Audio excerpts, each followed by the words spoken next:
విషయానికి వస్తే పాపం స్పీకర్ గారు వారి పరిస్థితి చాలా దారుణంగా ఉంది. ఆయన ఆత్మసాక్షిగా పనిచేసే పరిస్థితులు లేడు, చట్ట ప్రకారం కూడా పనిచేసే పరిస్థితుల్లో లేడు. బహిరంగంగానే మా పార్టీ మారిన ఎమ్మెల్యేలు గతంలో కాంగ్రెస్ పార్టీ కార్యక్రమాలు పాల్గొన్నారు, పార్లమెంట్ ఎన్నికల్లో కాంగ్రెస్ పార్టీ కార్యక్రమాల్లో పాల్గొన్నారు. మేము అవన్నీ కూడా సబ్మిట్ చేసినాం. కాంగ్రెస్ పార్టీ సమావేశాలలో పాల్గొన్నారు, హైదరాబాద్లో జరిగిన ఏఐసిసి సభలలో పాల్గొన్నారు. అన్నీ కూడా కాంగ్రెస్ జెండా వేసుకొని తిరుగుతున్నారు. అన్నీ సబ్మిట్ చేసిన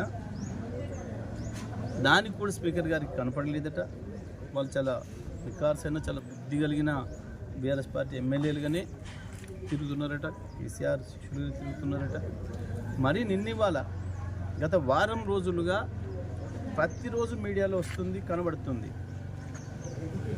గద్వాల ఎమ్మెల్యే స్పష్టంగా కాంగ్రెస్ ర్యాలీలో పాల్గొని కాంగ్రెస్ అభ్యర్థులకు గెలిపించుకోవాలి మనం అని చెప్పాడు. జగిత్యాలనైతే స్పష్టంగా జీవన్ రెడ్డి గారు బహిరంగంగానే స్టేట్మెంట్ ఇచ్చిండు.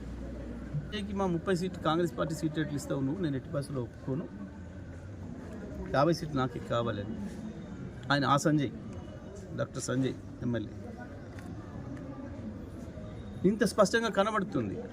అయినా సరే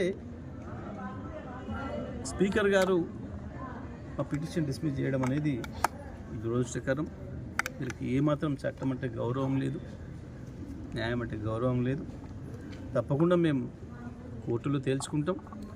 వాళ్ళని డిస్క్వాలిఫై చేయడం అనేది ఖాయం. స్పీకర్ గారి ఏకపక్ష నిర్ణయాన్ని ప్రజలందరూ కూడా గమనిస్తున్నారు. ఏమాత్రం ఆయన ఒక స్పీకర్గా న్యాయబద్ధంగా ప్రవర్తిస్తలేరు అనేది స్పష్టంగా అర్థమవుతుంది. వీటన్నిటి ప్రభావం కూడా స్థానిక సంస్థల ఎన్నికలు కూడా పడుతుంది, మున్సిపల్ ఎన్నికలు కూడా పడుతుంది. ప్రజలు సరైన బుద్ధి చెప్తారు. కోర్టు ద్వారానైనా మేము వాళ్ళని డిస్క్వాలిఫై చేయిస్తాం, వాళ్ళని ఓడగొట్టి తీరుతాం.